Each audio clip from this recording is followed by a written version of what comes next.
노벨위원회에서 수상 통보를 막 받았을 때에는 사실 현실감이 들지는 않아서 그저 침착하게 차분히 대화를 나누려고만 했습니다. 전화를 끊고 나서 언론 보도까지 확인하자 그때야 현실감이 들었습니다. 무척 기쁘고 감사한 일이어서 그날 밤 조용히 자축을 했습니다. 그 후 지금까지 많은 분들이 진심으로 따뜻한 축하를 해주셨습니다. 그토록 많은 분들이 자신의 일처럼 기뻐해 주셨던 지난 일주일이 저에게는 특별한 감동으로 기억될 것 같습니다. 한편으로 이후 제 개인적 삶의 고요에 대해서 걱정해 주신 분들도 계셨는데요. 그렇게 세심하게 살펴주신 마음들에도 감사드립니다. 저의 일상이 이전과 그리 달라지지 않기를 저는 믿고 바랍니다.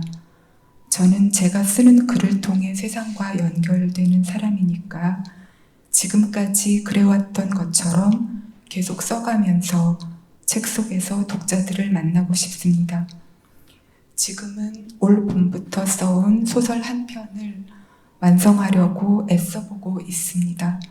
바라건대 내년 상반기에 신작으로 만날 수 있으면 좋겠지만 소설을 완성하는 시점을 스스로 예측하면 늘 틀리곤 했기 때문에 정확한 시기를 확정지어 말씀드리기는 어려운 상황이라는 말씀을 드립니다.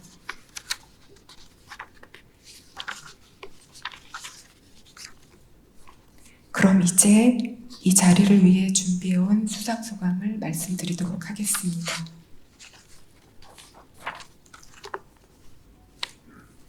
저는 술을 못 마십니다.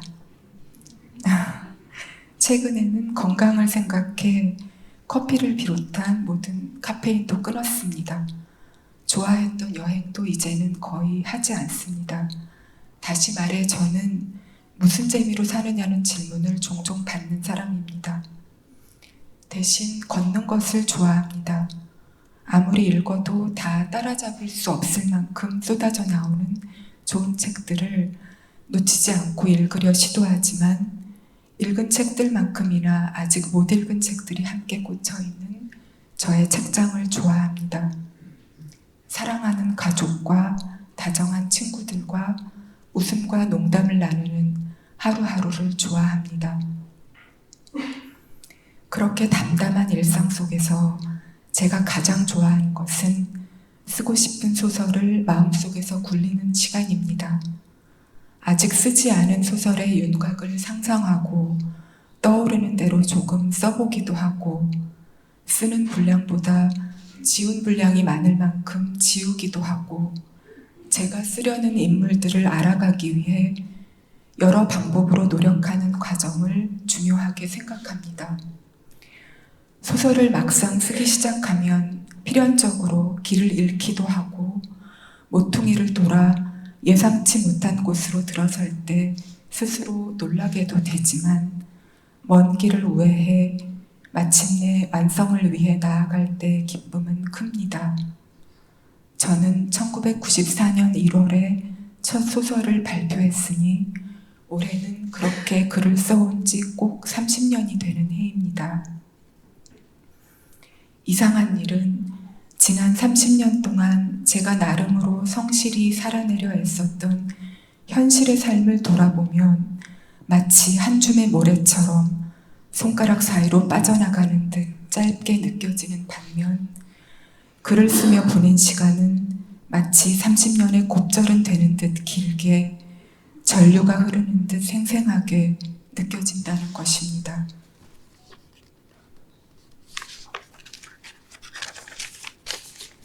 약 한 달 뒤에 저는 만 54세가 됩니다. 통설에 따라 작가들의 황금기가 보통 50세에서 60세라고 가정한다면 6년이 남은 셈입니다. 물론 70세, 80세까지 현역으로 활동하는 작가들도 계시지만 그것은 여러모로 행운이 따라야 하는 일이니 일단 앞으로 6년 동안은 지금 마음속에서 굴리고 있는 책 3권을 쓰는 일에 몰두하고 싶습니다. 물론 그렇게 쓰다 보면 지금까지 그랬던 것처럼 그 6년 동안 다른 쓰고 싶은 책들이 생각나서 어쩌면 살아있는 한 언제까지나 3권씩 앞에 밀려있는 상상 속 책들을 생각하다 제대로 죽지도 못할 거라는 불길한 예감이 들지만 말입니다. 다만 그 과정에서 참을성과 끈기를 잃지 않기를 희망하고 있습니다. 동시에 일상의 삶을 침착하게 보살피는 균형을 잡아보고 싶습니다. 지난 30년의 시간 동안 저의 책들과 연결되어 주신 소중한 문학 독자들께, 어려움 속에서 문학 출판을 이어가고 계시는 모든 출판계 종사자 여러분과 서점인들께, 그리고 동료 선후배 작가들께 감사를 전합니다. 가족과 친구들에게는 다정한 인사를 건넵니다.